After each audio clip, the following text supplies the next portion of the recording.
Welcome into Rover Sports. How is everybody doing tonight? Hope everybody's having a terrific evening here. And we're going to begin this broadcast. I know on YouTube we have our friends joining us on YouTube. And we are now going to be doing this on Periscope as well. So, Bruce, how is your night going? And what do you think about this football game that we're taking in tonight? We're doing a little watch party here. Houston Texans at Cincinnati Bengals. And we are Rover Sports Philly ESPN. So far, we've got ourselves a little bit of a pitcher's duel going on. And defense is dominating. A lot of us are excited to see Deshaun Watson start his first game as a Houston Texan. I'm enjoying watching the game so far. I think that this is actually such a defensive struggle that, a lot of guys on the offensive side of the football are really struggling for a ton of teams. As I'll let you guys roll into the show, I think Kevin Minter's having a really good game for the Cincinnati Bengals. I think that Deshaun Watson's late a lot of times on his throws. And what do you think, Bruce? I mean, how have you seen this game play out? And what do you think right now of Deshaun Watson, of Houston, of this offense of Bill O'Brien? Well, firstly, Houston's got some injuries on the offensive line. Deshaun Watson he's got a very small playbook to draw from tonight. And I think he looks okay so far. A little tentative in the pocket. Basically, I haven't seen a lot of separation for his wide receivers. Running game isn't doing too much. Sure. So overall, it's the first game for an NFL quarterback. He's not in college anymore. But I'm enjoying it. I think he's got his ceiling is much higher than Tom Savage. I think it took some courage for Bill O'Brien to pull the trigger. And the Deshaun Watson era begins now. Do you really believe that it took courage to bench Tom Savage? You really think it took courage? I don't think it didn't. I don't think that it did take courage to bench Tom Savage. Well, it's not like you're benching Joe Montana, but I think it's certainly awkward. We can agree that Tom Savage was the starter throughout the preseason. It was proclaimed over and over again. Move over like an inch this way, please. Sure. I'm trying to pull up also the comments here. We are live on YouTube, live on Periscope.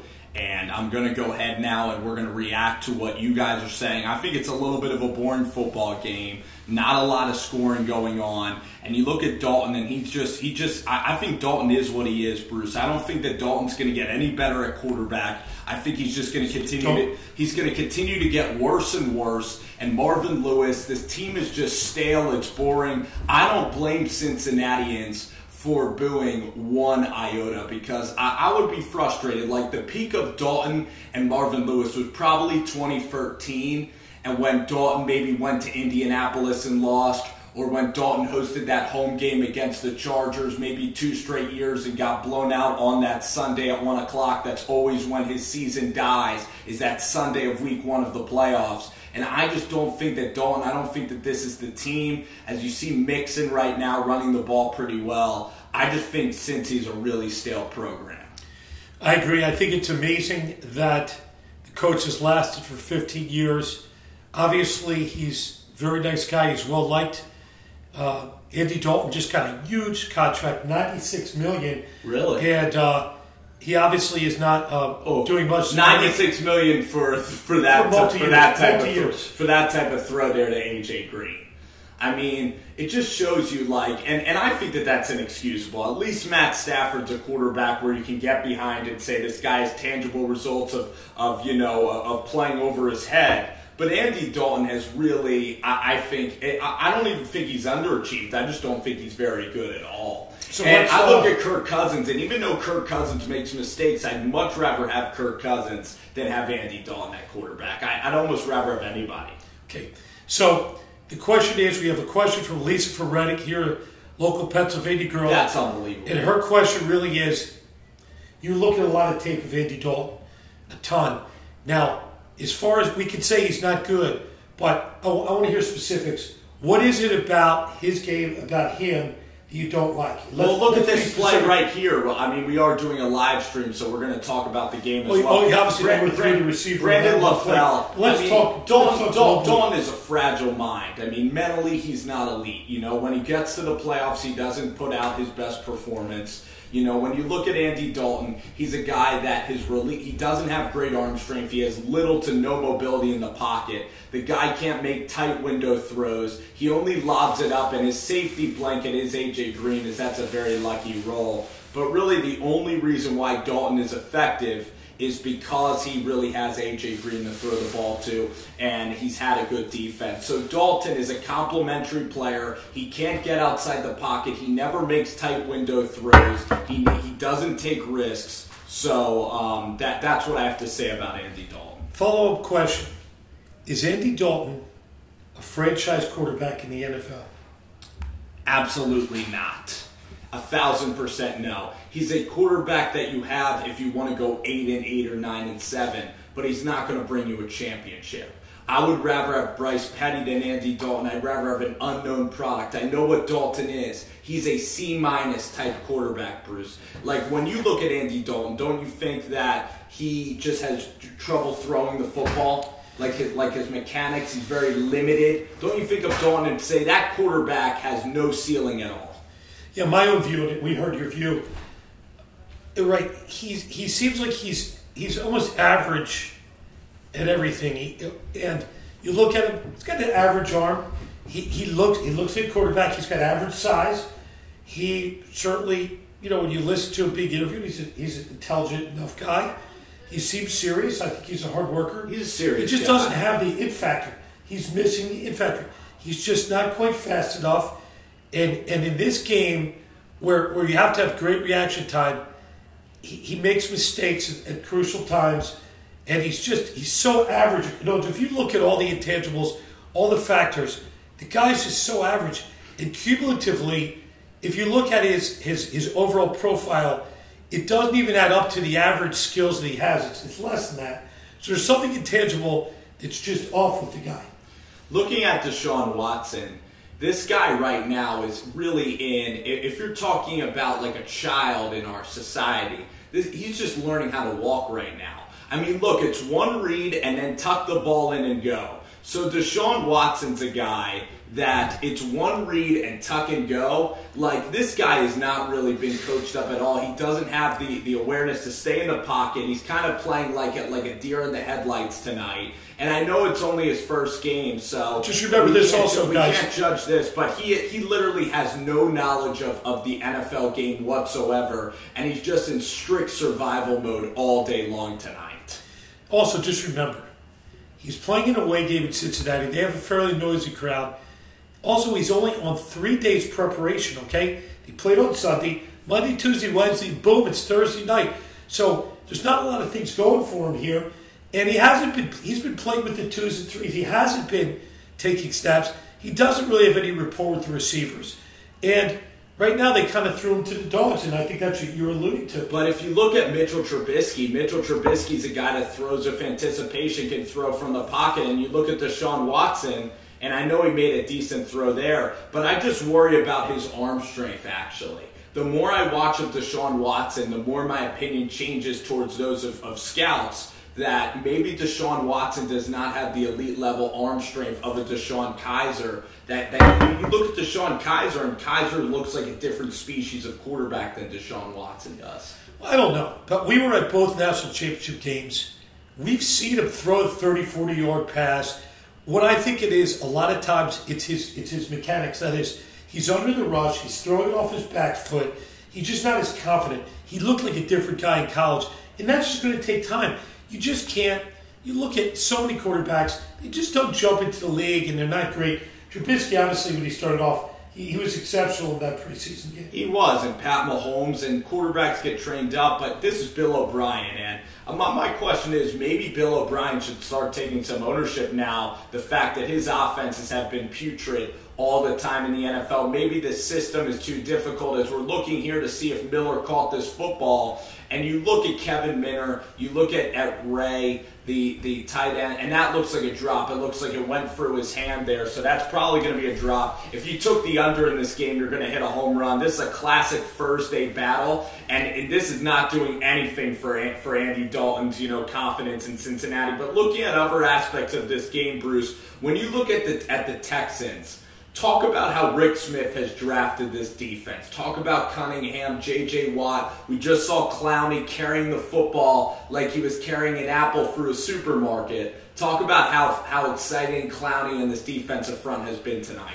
Well, the big thing is what they call injuries. Certainly last year, J.J. Watt was injured. Clowney, since he came into the league, has been plagued by injuries. So looking at these two guys playing on the field really for almost the first time. So those draft picks and all of that seem to be paying off. And look at Houston, they're flying around. It's hard to say. Obviously, Cincinnati's offense is putrid. It's predictable. There's not a lot of surprises. Yeah. But I personally, as far as just a good watch, I think the Texans are a really good watch because the defense is fun. They're enthusiastic. J.J. Watt, got to give him credit. I'm excited for this 2-minute drill here. And you look at this offensive line, and this offensive line is really a troublesome offensive line. They're missing one of their guys, Dwayne Smith, who's been holding out for a really long time. So, this offensive line with Lamar Miller is, I think, one of the more average players in the NFL. When someone drafts Lamar Miller in fantasy football, I always kid that they're getting, that's the most bland and boring pick when they take a guy like Lamar Miller. And I look at Dante Foreman, and Foreman clearly looks like the guy. It looks like Lamar Miller's going to fall off the face. I think so. Foreman had a good 5-yard run, a 7-yard run. He looks like he's got some speed, some confidence. And in the NFL, you really use young legs a lot. These guys don't last a long time. But I like Foreman. Where is he from originally? He's a Texas. So he's a Texas guy. He was one of Charlie Strong's? Charlie's One guys. of the few good guys. One of the few good guys. So, Bruce, I wanted to, while we're on this live stream, it's 2 minutes till half. Not incredibly, a really good defensive battle. Since he's got some guys, Pac-Man Jones is he actually is an ageless cornerback. You could say what you want about Pac-Man off the field, but he's a pretty dang good corner when he's playing on the field. But you look at this game, it's pretty stale. It's Deshaun Watson just trying not to make mistakes. Basically, I don't think any quarterback has done well when the coach is saying, don't mess it up. I've never thought, you got to let the quarterback rip it. You got to give the quarterback confidence. And Bill O'Brien's system is so difficult. It's like learning the New Testament in 2 weeks. But, Bruce, I kind of want to bounce around a little bit, get your thoughts kind of on the rest of the NFL slate for the weekend. Love to hear about it. Yeah, let's bounce it around. So we have the Ravens that are also in the North, and they happen to have a tremendous game on defense last week. You had Mosley at linebacker. They happened to come back and beat Cincinnati. Do you think that this is a resurgence for Harbaugh, for John Harbaugh and this Baltimore Ravens team? And the spread on the Ravens-Browns games is 9.5, starting off in Baltimore. What do you think about that show? Well, at this point, we don't really have a large sample size. Looking at Baltimore playing Cincinnati, you really don't learn a lot because Cincinnati can be so bad. And Baltimore has really, talking about boring teams, they're one of the boring teams to watch. The whole division. They're playing the Browns. Another, obviously Kaiser is exciting, up-and-coming guy. But I think in that game, you're going to see very much what you see here. I think you're going to see a low-scoring game played like a rugby scrum, much like this game is. Joe Flacco has just been sliding down. Never exciting in his greatest state. I think that's a definite not-watch game. If there's sliding down. There's any other game you can watch, but that game I prefer. Is he like that guy in middle school that is taller than the rest of the kids, but he just shrinks to maybe he's an 18 basketball player, and then he goes to the intramurals when he gets to high school and just kind of fades into obscurity? Is he that type of guy? But I agree. The whole Ravens team is super. It's a boring team. Super boring. Eric Weddle. I just think that team is totally boring. They're going to be 9-7, 10-6. Listen, you look at the Browns, a horrific road team, an epically bad road team. So you're picking them to go to Baltimore that has a reasonable defense, albeit a boring team overall, with a very rabid crowd. I'm not surprised by the 9%, by the 9 points. But I think this is good protection, and that's a good decision by Watson there. I think it's Foreman again. Or is that actually, it's Miller. So basically, I think that Cleveland will cover the spread because I'm a big fan of Deshaun Kaiser. So I think that Kaiser's gonna cover the spread. I like Greg Williams' defense. I'm not picking them on the road. I think that this game is more boring though. I think that Pittsburgh How about that? Oh, that's a dime. And, oh, man, we got a little bit of stumbles on Hopkins, but that's a good throw. This is a 2-minute You know what I like about it? Deshaun Watson. I think that this part of the game the playbook has been shortened. It's not as complex. They're also playing 2-minute drill. They're playing at prevent defense, which usually prevents you from winning. So this is right in Deshaun's wheelhouse. And that reminds me of Clemson, Deshaun Watson. Guy flashing open, balls lets out on time. He's stepping into the ball, looking downfield. This is what I like to see. A lot of times you always wonder, how come a guy can execute a 2-minute offense, but he had the whole first half? And there's a flag on the play. No penalty. I think because in the 2-minute drill, you can get in a rhythm. You know you're throwing the ball. You're not getting into a huddle. You get the defense off balance. That's the whole point of the 2-minute drill. We have a station break right here. We are Rover Sports. We are ESPN. My name is Bruce of Sports.com. I'm here with Spencer G. I hope you're enjoying this watch party. It's Thursday night. The good news is... Oh, what a shot. Was that John Atkins? John Atkins. There's Georgia Bulldog. So the what a rookie shot. doesn't have time to leave. Can't get rid of it. He got jacked. Gets jacked up. Loses like 15 yards. John Atkins he kicked the crap out of Sean Watson right there. Look at that little that was a swoop move. Sean Watson looked like a ragdoll on that play. Oh my gosh, Johnny Atkins just barreled him. Oh my God, that can't be fun. So you know how you look at a play and you say that can't be fun. Right. You're exactly right there, Brucey.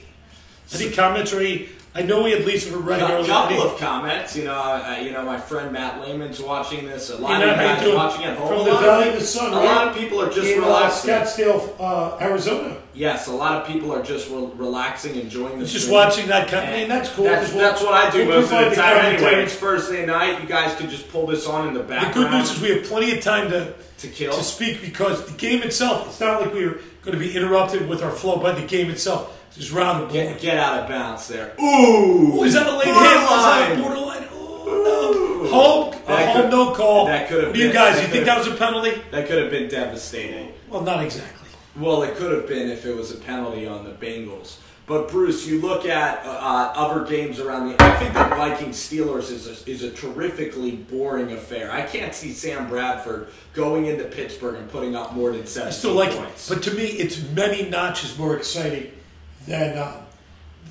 looking at I'd rather Cleveland. see Kaiser and Greg Williams because that's an up-and-coming team. Cleveland could get the upset. I don't think there's any chance that the Vikings are going to... Look at him go! Look at him go! Look at the Sean Watson go! Well, there he goes! He just might go off the way! Just when we said the game was boring. Oh, man. Look at Sean. Look at that. Sean's dancing it up, Are you still questioning the choice of Deshaun Watson? Over Tom Savage. Is that Tom Savage? He can never do that. No way. He can't even step 1 foot in front of them. So that was exciting, guys. We had our first exciting play That of the was game. an incredible play. That reminds me of Michael Vick back when he played for the Falcons. That was that type of play. A 50-yard touchdown run by a quarterback. That might be the longest run by a quarterback for a touchdown the way he's holding the ball. in the past 3 years. He's holding the ball like Clowney.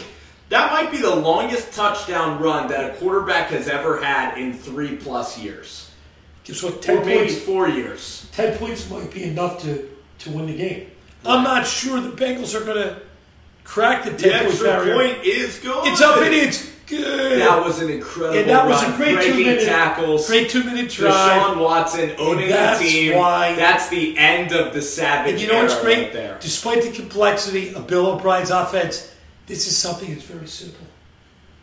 It's not that hard. It's not that complex. Not that complex to run. And now the guy has confidence. Bengals fans must be smiling. I mean, I know Vince Young did special things when he was first getting into the league. And that reminded me of a vintage Vince Young or Michael Vick. Stat of the game so far. Yes. Stat of the day. Give it to me. How long has it been? How many years has it been since the Bengals went 0-2? How many years? Just throw a number at me. I'm going to say 10, maybe 2006. Sounds like you got the answers before the test. You're correct. It's exactly 10 years. And it's true. That is also true. Nobody cares about your reaction but the 125 people that are watching right now. And you cared enough to write that you don't care about the reaction. So in some way, And some way I love that. I'm so glad. And guess what? The only way we can go up with that fan is up. Since he doesn't care at all, he's going to leave. The only way we can go is up. Well, it's like the Bengals offense. You know what? He cared enough to chime in, and I love that. And I really respect that it because we haven't gotten a lot of comments tonight, and I really respect that he brought something to the table. He was able to exert his opinion right here on the internet. It's a beautiful thing. I totally get that. Keep chiming in. I totally get that. We love diversity of thought. We love that. We love diversity. Look at Deshaun Watson. What a run by him. I mean, it's like. So are we going to refrain from enthusiasm because of that guy? Hell no. Hell no. Hell no. Or are we going to change and curl up like a little Kermit the Frog, like a little frog? I said 2 words. Or are we Hell no. I think we got to take more risk now because basically he's saying we need to use more enthusiasm. Much more boring. Yeah. Is that what you mean? Oh, you mean we are no, it said nobody cares. So basically we need to be a lot more exciting. We are who we are. How is that tea, by the way? It's quite good, actually. My voice is coming back. It went from inaudible to just horribly. It's almost like we're talking about the London game. Oh, wow. Now Dalton's heating up. Dalton's saying... Oh, no. Is that Jonathan Joseph? This could be a shoulder injury. He just took a stinger right there from Tyler Eifert. It's a stinger. That did look like a stinger. This is bad. I hope it's not separated. I hope it gets popped back into place, back into the socket there. Jonathan Joseph is a Pro Bowl corner, and this could be a devastating injury. Let's watch again. Is this Tyler Eifert? Yep. Oh, that's rough. Whew. Yeah, it could be a separated shoulder. Let's just look at it. The shoulder impacts for sure. The right arm's hanging. The right arm. Could be a stinger. But look at the arm is hanging there. But look, he's walking off the field. Looks like it's okay. Hopefully just a shoulder like strain. Stinger. Just looks like a stinger. Hopefully just a strain. Yeah. So, Bruce, I wanted to ask you a couple of questions. I mean, sure. We can bounce around here. We're going to get into halftime. But I want to preview the rest of Sunday of the NFL and maybe look at, college football on Saturday. What do you think about that? Does that sound like a good idea? I think we should run it through. That's Ocho. Ocho and Hushmanzada. That's right. TJ, who's your mama? Cincinnati is honoring some of the greats. Is that Bill Berkey? I don't know if that's Bill Berkey there. Looked like him a little bit. Bill Berkey was a middle linebacker for the Bengals before he came to the Eagles. Oh, Dalton. Set your feet, Dalton. Whoa! Big time throw. Look at that. Big time throw. Both of these quarterbacks here in the last 2 minutes. It's exciting. So, guys, we had to eat our words, and maybe the guy's right. So far, we came to watch a game with some action. And maybe that might have been we had to wait for the last 2 minutes. That might have been the new corner. I did sit A.J. Green in fantasy tonight, and other than the one catch, he hasn't really been doing There's Dalton. For me. He evades the rusher. That's JJ. And he's there. So let's watch release now. This was a very good play, and maybe because Joseph is hurt now, they're throwing to the opposite side of Kevin Johnson. That guy Erickson he's the guy who did the little seat and go on the punt return also. So it looks like Andy Dalton's trying to get us to eat our words here about the low-scoring game. With 16 seconds remaining. Do you think that the Rams-Redskins is a good game to watch? Played in what venue? In the Coliseum. I like it. You know why? Because you got McVay going against his old team, the Redskins. There's a little subplot there. Yes.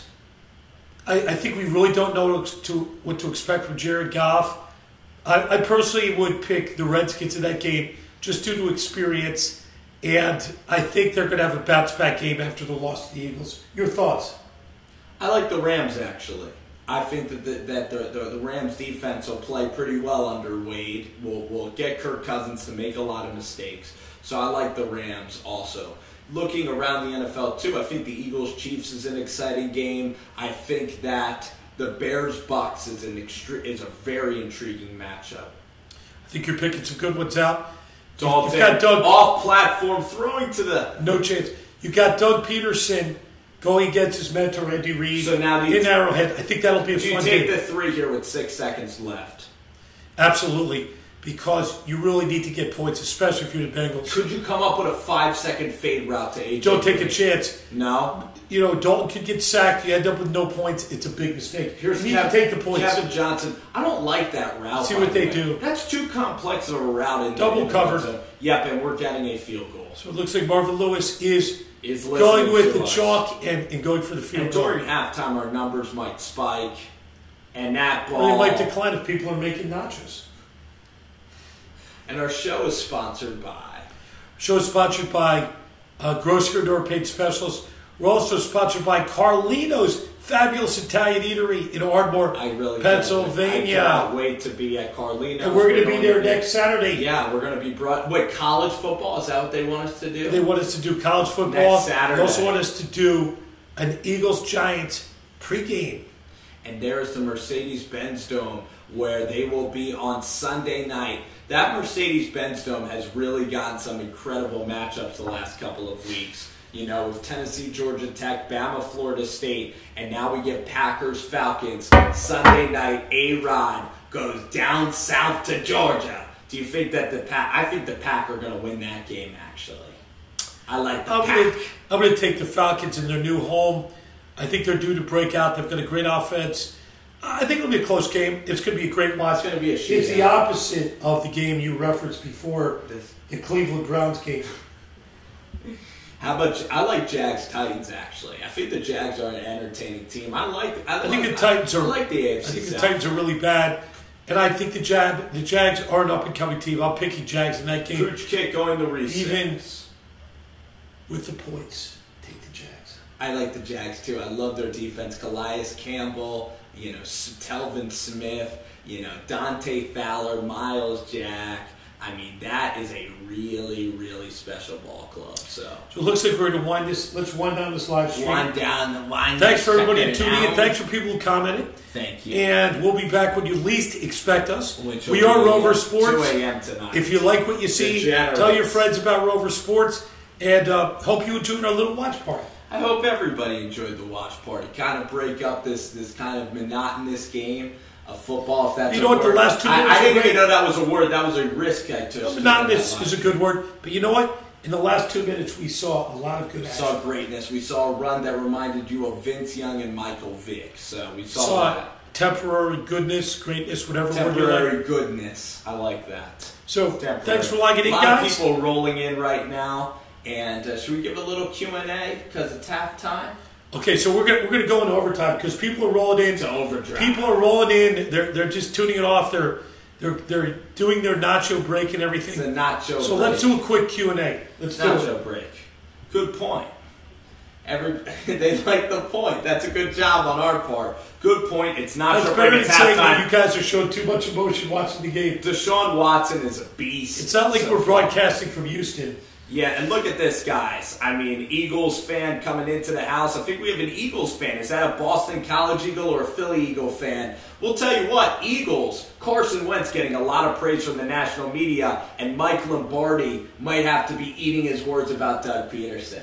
What do you think about Lombardi? Well, let's just reference what we're talking about. Mike Lombardi 2 weeks ago came out on his blog and said that since he's been around football for 30 years, he believes that Doug Peterson is the most epically unqualified person to be a head coach in the NFL in 30 years. In its history. So that is pretty damning comment. It is. And it certainly inspired a reaction from Eagles players, from the Eagles media, Eagles fans, and even at saying that was just a little clickbait. Right. I tend to agree with it. Just like McNabb. And you agree with Mike Lombardi. I don't agree. Okay. I believe that Peterson, he's been in the league for a long time. He had a 14-year career, albeit as a backup. He trained under one of a very excellent coach in Andy Reid.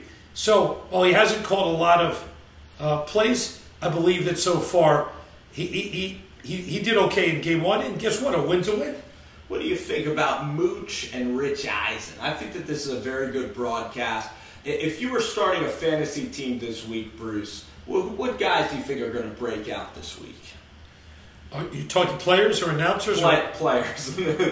Announcers. You think you were talking about Mooch and Rich Eisen? Well, Tony Romo, by the way, is getting glaring reviews. He's going to be announcing the Saints game, and I like Romo because before the play starts, he'll tell you what's going to happen before the play starts. Where Phil Simms is a kind of react guy. He's not going to be decisive. he's just going to react. But, talking about fantasy announcers, like Jay Cutler was high on that list. But, Bruce, I really like Cooper Kupp of the Los Angeles Rams. I think he could be a really special player. I look at Deshaun Watson. If Deshaun Watson didn't have that run, our opinion of Watson would be so different tonight. We'd be talking about how indecisive he is, how unsure he is. He only made one throw the entire half, and that's DeAndre Hopkins. So when you look at Watkins' first half, what do you think about the first half? Well, as I said, I thought he was appropriately tentative, a little happy feet in the pocket. Very happy. And, but no major errors, so I thought he was reasonable. And then that great run, that great 50-yard run, certainly, as you can see, they're replaying it here.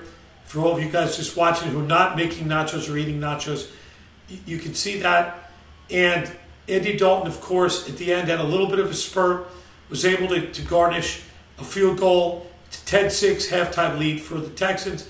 And I'm looking forward to the second half to see if there's any momentum, to see if Deshaun Watson develops a little, starts breathing a little bit, starts relaxing, starts breathing, and starts developing a little more intuitive. When you're burdened by such a complicated offensive scheme, I just think that takes the life out of a guy. I'd like to see just a lot of ability to improvise for Deshaun Watson. Me too. And this offense, it's going to take him a while to really master it, and I think there will be a learning curve. I want to see them dumb it down. Make it like an elementary school offense. I like that. Just schoolyard BS like we used to play in flag football, the old Gibble play, or, what kind of plays, a button hook or whatever. And Bill O'Brien, it's just so dang hard to grasp that system. And Bill O'Brien, he's a little bit on the hot seat because he tried to draft Tom Savage. It didn't work. He tried to make Whedon work. He tried to make Hoyer work. He tried to make Savage work. When is the buck going to stop? When is he finally going to click and find his offense? Because he has, you have Hopkins, you have now a running back in the Texas kid Freeman. Your offensive line is putrid. You let guys like Ben Jones leave you. So when is the buck going to stop with Bill O'Brien? When is he going to find success? In my opinion, his job is safe. He's in Houston. Certainly not a marquee town for football. And I believe, as far as I can tell, the management, ownership, they like him. Not that much pressure. O'Brien, not that much pressure. Okay. I think the fans are generally supportive of Bill O'Brien. He's a fiery guy. He's a good interview. You can see he's taking affirmative steps to get better. Obviously, it wasn't his fault that J.J. Watt and Clowney have been chronically injured. He did draft Deshaun Watson, who I think is a great draft. If you look at Dabo Swinney, he said that this guy's going to be the next Michael Jordan of football. And it's an exciting watch. The Texans are a fun team. Well, Dabo's going to say that. You probably would have season tickets, right? Oh, absolutely, I would, for sure. I mean, I definitely like the heart and soul. They have made the playoffs, but it's just a product of Ryan Grigson. They can't get over the hump. Indy's been awful, though, in the playoffs. And Indy looks terrible this year, too. They're one of the worst teams in the league. Here's Chris Collinsworth. So you can see they're doing. I know they're doing kind of a wall of fame. That looked like Bill Berge. I don't know if he's number 50. You saw Chad Ochocinco. There's also a guy named Montoya who's an offensive lineman who's also another Bengals being on. It's before your time. The Bengals, when they were there with Boomer Esiason, and what age was that? The 1990s with Esiason. They made the Super Bowl with Collinsworth, and they played Montana, and Montana threw for like 5 touchdowns. Late 80s, maybe? Late 80s. That was probably the glory days. It's an exciting time. And right before that, the quarterback before Boomer Esiason was a guy named Kenny Anderson. And Kenny Anderson threw to Chris Collinsworth and a guy from Lehigh University named Steve Kreider. So Steve Kreider, number 86, one of the few NFL players from Lehigh University. Another guy, Mike Rieker, for you Lehigh people out there, did get a cup of coffee with the Washington Redskins. And when I was in my sophomore year, Lehigh won a Division II championship in the Pioneer Bowl with Mike Rieker and Steve Kreider. Kreider played with college. Very exciting. A little trivia. Everybody is very excited about it. I think they are. They're excited. They're Lehigh fans. They're Lehigh fans. You can see it's epic. It's epic. It's epic. What do you think about Florida, Tennessee, and LSU, Mississippi State? Do you think that Florida can beat Tennessee? Think Butch Jones is in trouble? I think they can. I think it'll be a fun game. because Tennessee is a real up and down team. Florida, certainly game one. Great defense. Looked terrible. I love Their Florida. offense, I think Florida's going poor. to kill Tennessee. I think it's going to be a It's massive. a spread of the game. It's a 5.5 point spread. 4.5 right now. It's going down. Okay, so you're saying that Tennessee's getting 4.5? Yes. My pick is Florida's going to rake them. Okay. Take what? No, I agree. I'll take. It's not a big spread. We were gonna I'll take. No, I'm saying I'll take Florida. You take Florida and the under, right? The other game? Yeah. How about LSU, Mississippi State? LSU's looked incredible so far. Game is played where? It's played in Starkville, Mississippi. What's the spread? It's 7 for LSU. LSU's getting 7 on the road. Okay. I love LSU's defense. Eddie Ogeron is a player's coach if there ever was one. I'll take the LSU Tigers. I love Donnie Alexander. I think that's a good pick. I love their linebacking core. Corey Thompson, Devin White. I mean, I love LSU also. Etling's playing a lot better. Play. Darius Guice. That's I'd a say big take time LSU. play. I like LSU, Nick Fitzgerald. Actually, I like the LSU play a lot better than I like the Florida Nick play. Fitzgerald is overrated, by the way. Very overrated. He can just run the ball. He can't really throw it. I know Eris Williams is a solid back. Todd Granthram's done a great job there. But I'll tell you what, I really like the LSU Tigers. And then at night, another one of the plays that I like is Mississippi. I think that Ole Miss with Shea Patterson, A.J. Brown, and Kalen Metcalf, I think that they are going to go to California and put a beat down to the Bears. The Bears almost lost to Weber State last week, Bruce. So I really like... It's a spread in that game. That's a 3.5 point spread for the Rebels. On the road. My own prediction is the Rebels have been decimated by a lot of internal conflict. Ole Miss, they're going across the country. In my opinion, stay away from that game. You got two bad teams. Just enjoy it. If you're better, you don't bet on a game with two bad teams. It's too unpredictable. Save your money. There are so many better games to bet on. How about Oklahoma State going to Pittsburgh? Oklahoma State looks great. That's a 14-point spread. I think Oklahoma State's going to hammer Pittsburgh. I think Pittsburgh looked like trash versus I don't love the game because Pittsburgh has a reasonable defense. They're going to have a big home crowd. It's a reasonably large stadium, loud stadium. Oklahoma State is a great home team, a so-so away team. 14's a lot to lay in that game. Even though Mason Rudolph? It's a lot to lay. If somebody put a gun to my head, I would say take the Cowboys, take Oklahoma State. But my advice is stay away from that game. You're the stay away guy. No, I'm not the stay away guy. How about this one? Oregon, Wyoming. I think Justin Herbert. This is going to be the coolest game. 10:30 game in Wyoming. Oh, that's a fun game. Under the lights in Laramie. Oregon goes there. Willie Taggart versus Craig Bowl. Josh Allen's going to be the number one quarterback this year, and Justin Herbert's going to be the number one quarterback last year. I think it's going to be a high-scoring game. 62 points the over/under. I think it's going way over, even though Wyoming's going to try to run the ball. 13.5 for the Ducks. I like the Ducks, okay? I like what I see from the Ducks. They have the ability to explode on offense. They're still playing out west. They'll stop Wyoming, I think that there's enough tape so far in Allen. I just don't think he's a finished product. I'd say take the Ducks. That's a definite play. I'm not abstaining from this game. Take the Ducks. It'll be fun. By halftime, you could cash your bet. But guess what? I thought I was cashing last week. They were up 42-14 on Nebraska. But you didn't score anything. You were trashing it, not cashing it. I was trashing the Huskers, and they came back in the whole second half, Bruce. And the Ducks, they laid down. They laid down like Ducks. They laid down. So you know what I think? But I think Josh Allen and Justin Herbert, that 10:30 of Mississippi, California, and Oregon, Wyoming, that's going to be the best time of the day. Make some coffee. So, you know what I always... Hey, guys, tell me if I'm not right. Why can you watch a whole game that's like so-so, and all of a sudden, there's 2 or even 4 great games played simultaneously? That's bad scheduling. Now, there are 2 great games we'll be watching. How about, before we go, what did you think about Rexy Ryan and Sergio Dip? Did you see Sergio Dip on... Sergio Dip was so raw. In other words... He was a guy who was like, he was so bad he was good. I love him. He was so honest. He's like William Hung, man. He's like William Hung. She banged. So yes, I do like Dip. Sergio Dip. I want Sergio Dip and I on like Rex. telecast. I like Rex. I think he's knowledgeable. He's much better in the booth than he is as a coach. I disagree. If you actually listen to the game tape, he was just reiterating everything. He was so afraid to be offensive. and he was trying to be nice to Beth, where I want to see Rex and kind of get fired and get angry. Okay, you know what? Getting ready to start the second half.